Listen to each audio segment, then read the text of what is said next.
Organicé una cena familiar para el aniversario de mis padres, solo para recibir un mensaje: le dimos tu lugar a la nueva novia de tu hermano, ella es más divertida. Respondí, entendido.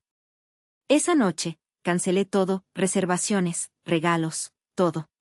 Cuando regresaron, las cerraduras estaban cambiadas, la renta se había triplicado, y sus tarjetas fueron rechazadas en la cafetería.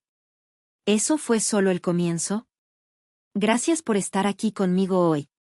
Espero que estés teniendo un día maravilloso donde quiera que estés. Me encantaría que compartieras en los comentarios desde qué ciudad o país nos estás viendo y qué hora es allí. Ahora, comencemos nuestra historia juntos. Miraba fijamente el mensaje en mi teléfono, los puntos parpadeantes burlándose de mí como si hubiera más crueldad esperando justo debajo. Era de mi madre. Simple, casual, como si no acabara de tirar a la basura 3 meses de planificación y 45,000 pesos de mi dinero. Le dimos tu lugar a la novia de Carlos. Ella es más divertida. Sin disculpas, sin explicaciones, solo una bofetada burlona en tinta digital. Mi respuesta fue igual de corta. Entendido. Y luego hice lo que nadie esperaba. Cancelé toda la celebración. Reservaciones, regalos, todo. No reembolsable. No me importaba. Lo había organizado yo. Yo lo destruiría. Y esa noche, cambié las cerraduras de la casa familiar. De todos modos estaba a mi nombre. Habían estado viviendo allí sin pagar renta durante los últimos 5 años, riéndose a mis espaldas. Finalmente era mi turno de reír. Pero retrocedamos. Déjame contarte cómo llegué al punto en que podía destruir una celebración familiar, triplicar la renta a mis padres y cortar a mi hermano dorado como un tumor que debería haber extirpado hace años. Todo comenzó con una idea estúpida: ser la buena hija. Soy Elena, tengo 35 años. Trabajo en administración en una empresa mediana aquí en Ciudad de México. Siempre fui la seria, la responsable, la que sacaba buenas notas y tenía un trabajo fijo. Lo opuesto a mi hermano mayor, Carlos, que siempre fue el artista, el espíritu libre, el que nunca terminaba nada pero te sacaba una sonrisa con un chiste. Mis padres lo adoraban. Mamá decía que tenía la chispa que a ti te falta. Papá simplemente se reía de sus travesuras y pagaba sus deudas. Yo pagaba las mías y, a menudo, las de ellos también. La idea de la cena de aniversario número 40 surgió de mí. Quería hacer algo especial, algo grande, algo que ellos recordaran. En el fondo, creo que buscaba un momento. Un momento donde me miraran y dijeran: gracias, Elena. Eres una hija increíble. Lo sé, patético a mi edad, ¿verdad? Pero así funciona cuando creces sintiendo que siempre estás un poco a la sombra, un poco menos. Pasé 3 meses planeando. Elegí un restaurante elegante en la Roma, reservé un salón privado. Contacté a la gente para la música, un trío de boleros que a mi papá le encanta. Compré regalos caros y significativos. Un reloj para él, una pulsera para ella, grabados con la fecha. Invité a tíos, primos, amigos de la familia. Y sí, a Carlos y su nueva novia, una chica llamada Sofía que conoció hace un par de meses. Parecía simpática, muy vivaz, justo el tipo que tiene chispa. En total, llevaba gastados unos 45,000 pesos. Para mí, eso es una cantidad considerable. Significa sacrificar otras cosas, apretarme el cinturón un poco. Pero lo hice con gusto, con la esperanza puesta en esa noche. La casa familiar, esa es otra historia. En realidad, es mi casa. No la compré yo, la heredé de mi abuela, la mamá de mi papá. La abuela Elena siempre fue mi roca. Vio algo en mí, supongo. Antes de morir, se aseguró de que la casa fuera para mí. Pero hubo una condición. En su testamento, que yo heredé a los 25, estipuló que mis padres podían vivir en ella sin pagar renta mientras vivieran y mientras mantuvieran la propiedad en buen estado y me trataran con respeto, incluyéndome como parte integral de la familia en todas las decisiones importantes. Si incumplían, la condición se anulaba y la propiedad pasaba a mi control total, pudiendo yo disponer de ella como quisiera. Mis padres, especialmente mi madre, nunca me mostraron esa parte del testamento. Solo me dijeron: la abuela te la dejó, pero claro, nosotros viviremos aquí. Eres tan buena hija que no nos cobrarías, ¿verdad? Y yo, tonta de mí, acepté. Vivieron allí, yo pagué impuestos, reparaciones mayores, hasta una remodelación de cocina. Me decían que ya me lo compensarían, pero la compensación nunca llegó. Solo más peticiones, más emergencias de Carlos que yo terminaba cubriendo. Así pasaron 5 años. 5 años de vivir de alquiler en un departamento pequeño mientras mis padres disfrutaban mi casa, riéndose de mis manías de ahorro o de que trabajaba demasiado. Cada vez que visitaba la casa, se sentía menos mía y más de ellos. Mis fotos de cuando era niña se habían movido, los muebles que compré estaban en un rincón. Sentía que yo era la invitada. Y entonces llegó el mensaje. Estaba revisando los últimos detalles con el restaurante. Tenía el teléfono en la mano. Sonó la notificación de mamá. La abrí, esperando un "gracias por todo, hija" o algo parecido. En cambio, leí esa frase simple y devastadora: le dimos tu lugar a la novia de Carlos. Ella es más divertida. El aire se volvió espeso en mis pulmones, como si me hubieran envuelto el pecho con alambre de púas. No podía respirar. Miré las letras una y otra vez. ¿Mi lugar? En mi cena, que yo organicé, que yo pagué. ¿Se lo dieron a una chica que apenas conocían? ¿Por qué era más divertida? Esa palabra, divertida, resonó en mi cabeza como un eco cruel de todas las veces que mi madre me comparó con Carlos, de todas las veces que mi seriedad, mi esfuerzo, mi responsabilidad, fueron vistos como una falla. En ese instante, algo se rompió dentro de mí. No fue solo la decepción de la cena. Fue la realización brutal de años. Años de intentar ser suficiente, de sacrificar, de darlo todo por personas que, en el fondo, solo me veían como un recurso. Me excluyeron de mi propio evento, en mi propia casa, por la novia de mi hermano. Fue el rechazo definitivo. La humillación pública. Mis dedos temblaron, pero no por miedo, por una rabia fría y contenida. Respiré hondo. Entendido. Tecleé esa palabra con la misma indiferencia que ellos mostraron. Una palabra simple, un precipicio. Lo siguiente fue automático. Llamé al restaurante. La voz temblorosa de la gerente me confirmó que todo estaba listo. Cancela, le dije. ¿Cómo? ¿La cena del aniversario?, preguntó, sorprendida. Cancela. Todo. Ahora. No importa si no es reembolsable. Hubo un silencio. Entendido, respondió ella, con una nota de alarma. Colgué. Cancelé los músicos. Llamé a la florería. Cancelé los regalos. Deshice en minutos lo que me había costado meses y una fortuna construir. No sentí arrepentimiento por el dinero. Sentí una libertad extraña y peligrosa. Ya no estaba intentando comprar su amor o su aceptación. Y luego fui a la casa. La casa que mi abuela quiso que fuera mi refugio, y que ellos habían convertido en su fortaleza a mi costa. La casa que, según la condición oculta del testamento, ya no estaban usando según la voluntad de la abuela al tratarme de esa manera. Llegué, saqué las llaves que todavía tenía, entré. Mis padres no estaban. Carlos tampoco. Quizás ya estaban divirtiéndose con la novia en otro lugar. Busqué en la caja de herramientas de papá las llaves maestras. Encontré las llaves de repuesto que yo misma había mandado a hacer hace años.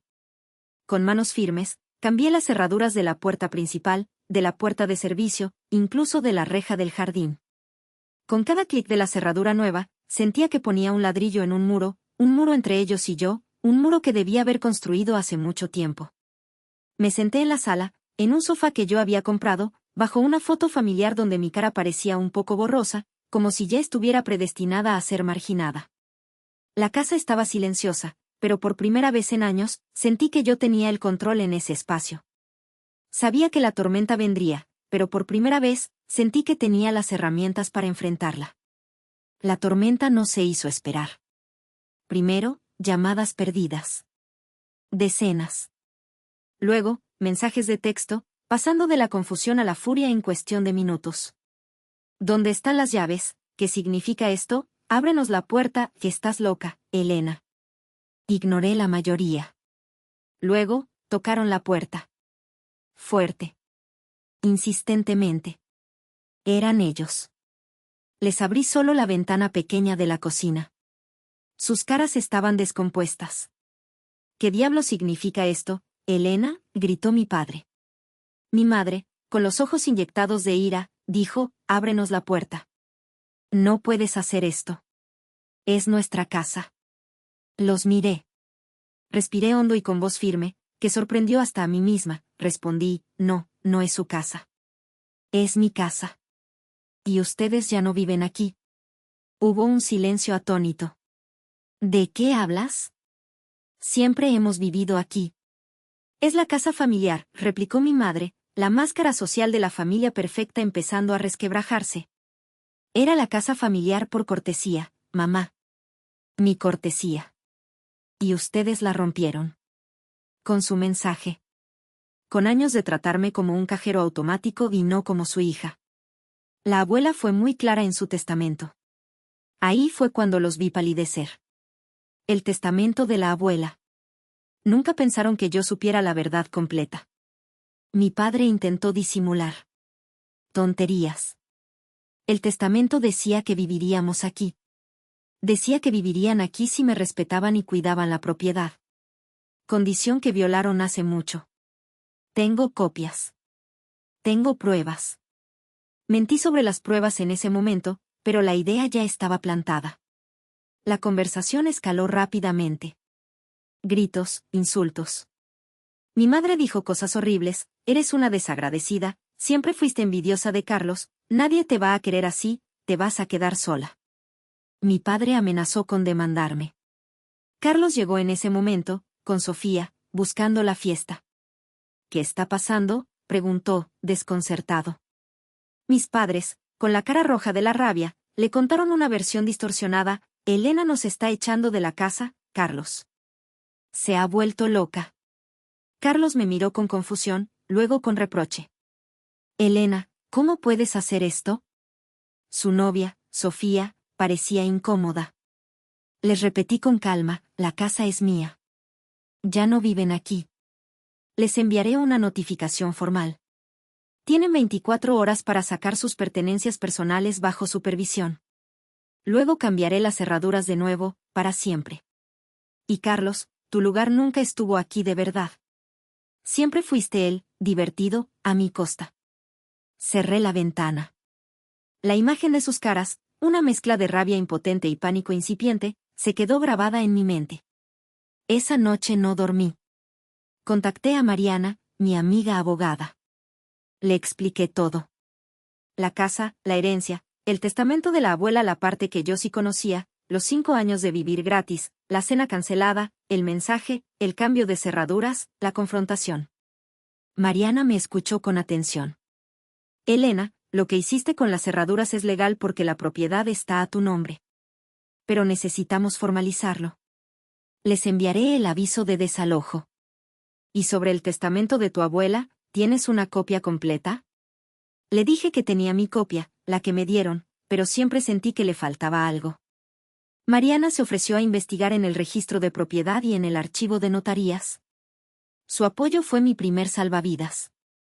No estás loca, Elena, me dijo. Esto es un patrón de abuso financiero y emocional. Tienes derecho a proteger lo tuyo y a establecer límites. Sus palabras fueron como bálsamo. Al día siguiente, recibí una llamada de tía Clara. Es la hermana menor de mi padre. Siempre fue un poco la oveja negra de la familia por ser demasiado honesta y no seguir las reglas de apariencia de mis padres. Elena, me llamó tu madre. Está diciendo cosas terribles. Que la echaste a la calle, que te robaste la casa. ¿Qué pasó? Le conté la historia, desde la cena hasta las cerraduras. Tía Clara guardó silencio. Luego, suspiró. Sabía que esto pasaría algún día. Tu abuela, ella me confió cosas antes de morir. Cosas sobre esa casa y sobre tus padres. Intenté advertirte sutilmente, pero eras tan leal. Tía Clara me contó que la abuela, mi tocaya, sí dejó la casa a mi nombre por una razón específica. No solo porque me quería, sino porque sabía que sus propios hijos, mis padres, eran incapaces de administrarla o la venderían y malgastarían el dinero. La cláusula en el testamento, la que mis padres convenientemente omitieron o minimizaron para mí, establecía que ellos podían vivir allí sin renta pero tenían la obligación de mantenerla en buen estado, pagar todos los gastos y, lo más importante, garantizar que yo tuviera acceso irrestricto a la propiedad y fuera incluida y tratada con respeto en todos los asuntos familiares importantes. La abuela quería asegurarse de que yo nunca fuera marginada o utilizada. Tía Clara me dijo que tenía una copia de la carta original de la abuela al notario, explicando sus motivos y la cláusula. Tu madre quemó muchas copias de documentos después de la muerte de la abuela, pero yo guardé algunas cosas. Por si acaso. Esa carta, esa cláusula, esa era la prueba definitiva. No solo justificaba mi acción, sino que demostraba que ellos habían violado la voluntad de mi abuela y las condiciones de su estancia en la casa. Con la ayuda de Mariana, enviamos el aviso formal de desalojo y presentamos la documentación de propiedad, incluyendo la carta de la abuela y la cláusula del testamento completo. Los padres y Carlos intentaron contraatacar. Contrataron a un abogado, probablemente pagado con dinero que yo les había dado en el pasado. Su estrategia era simple: desacreditarme, decir que estaba mentalmente inestable, que el testamento era falso o que yo lo había malinterpretado, que ellos habían invertido en la casa mintiendo sobre las reparaciones. Empezaron una campaña de desprestigio con familiares y amigos en común. Recibía llamadas y mensajes de parientes lejanos que me regañaban, basándose en la versión de mis padres. Decían que era una vergüenza para la familia, que, ¿cómo podía hacerle esto a mis propios padres? Me sentía aislada, herida por el juicio de personas que no conocían la verdad. Fue un momento de fondo. Dudé. ¿Estaba haciendo lo correcto? ¿Valía la pena tanto dolor? Quizás debería ceder un poco, buscar un arreglo, para mantener la paz. Pero entonces recordaba el mensaje: le dimos tu lugar, ella es más divertida. Recordaba los años de sentirme invisible. Recordaba la carta de la abuela, su sabiduría, su deseo de protegerme. Y recordaba las palabras de Mariana: tienes derecho a poner límites. Mariana me preparó para la audiencia. Revisamos la evidencia una y otra vez. La carta de la abuela, mi copia del testamento completo, los registros de los pagos de la casa, los mensajes de texto. Tía Clara aceptó testificar sobre lo que sabía de la voluntad de la abuela y el carácter manipulador de mis padres. Llegó el día de la audiencia. Era un pequeño juzgado familiar. El ambiente era tenso, cargado de emociones no dichas. Mis padres y Carlos estaban allí, con su abogado. Me miraban con resentimiento y un aire de superioridad forzada. Sofía no estaba. Tía Clara estaba sentada detrás de mí, dándome la mano discretamente. El abogado de mis padres empezó. Presentó una narrativa de Elena, la hija ingrata que se aprovechó de la bondad de sus padres ancianos para robarle su hogar. Habló de sus sacrificios, de cómo me criaron con amor. Era nauseabundo escucharlo. Mi madre asentía con lágrimas falsas en los ojos. Mi padre se cruzaba de brazos, indignado. Carlos mantenía una expresión de tristeza y decepción. Su máscara social estaba impecable. Luego fue mi turno. Mariana me guió. Hablé con voz clara, aunque mi corazón latía con fuerza contra las costillas. No me centré en la rabia, sino en los hechos y el sentimiento. Empecé describiendo la cena, los 45,000 pesos, mi intención. Luego, leí el mensaje de mi madre en voz alta. Se escuchó un murmullo en la pequeña sala. Describí la sensación de ese momento, como se rompió algo dentro de mí. Presenté los documentos de propiedad a mi nombre. Después, Mariana introdujo el tema del testamento de la abuela. Pidió presentar la copia completa. El abogado de mis padres objetó, pero el juez permitió. Mariana leyó la cláusula sobre las condiciones de residencia de mis padres. El juez escuchó atentamente. Los padres intercambiaron miradas nerviosas. Su abogado susurró algo a mi padre, quien palideció. El punto álgido llegó con la prueba de tía Clara. Tía Clara subió al estrado. Con dignidad, pero con una clara emoción, testificó sobre la verdadera intención de su madre, mi abuela. Habló de cómo la abuela quería proteger a Elena, de su desconfianza en sus otros hijos. Y entonces, tía Clara presentó la carta original de la abuela al notario, una carta que nunca debió haber desaparecido. En esa carta, la abuela no solo reiteraba sus deseos, sino que explicaba con dolor que sus hijos, mis padres, ya habían mostrado tendencias a aprovecharse del dinero familiar y a marginar a Elena. La abuela pedía explícitamente que la cláusula de respeto e inclusión fuera la condición principal para que pudieran vivir en la casa. La lectura de esa carta fue demoledora. El abogado de mis padres tartamudeó. Mis padres se pusieron de pie, furiosos, intentando gritar que era mentira, que tía Clara estaba loca. Mi madre gritó, es una traidora. Siempre nos ha tenido envidia. Mi padre golpeó la mesa. El juez golpeó el mazo, pidiendo orden. Mariana se mantuvo firme, presentando un par de mensajes antiguos donde mis padres hablaban despectivamente de la abuela y sus manías con la casa. La evidencia era irrefutable. El juez, con calma pero con firmeza, declaró que, basándose en la evidencia del testamento original y la carta de la abuela, las condiciones bajo las cuales los padres podían residir gratuitamente en la propiedad de Elena habían sido violadas por su propia conducta, exclusión, falta de respeto, intento de manipulación financiera y social. Por lo tanto, la condición quedaba anulada. Reafirmó la propiedad total y sin condiciones para Elena y ordenó el desalojo formal de los padres. La máscara social se hizo añicos en segundos. La cara de mi madre era de pura rabia y humillación. La de mi padre, de derrota y rabia. La de Carlos, de incredulidad y vergüenza. Sentí una oleada de alivio tan grande que casi me desmayo, mezclada con una tristeza profunda por lo que significaba, el fin de una ilusión. Las consecuencias fueron rápidas. Mis padres tuvieron que irse de la casa. Intentaron apelar, pero la evidencia era demasiado sólida.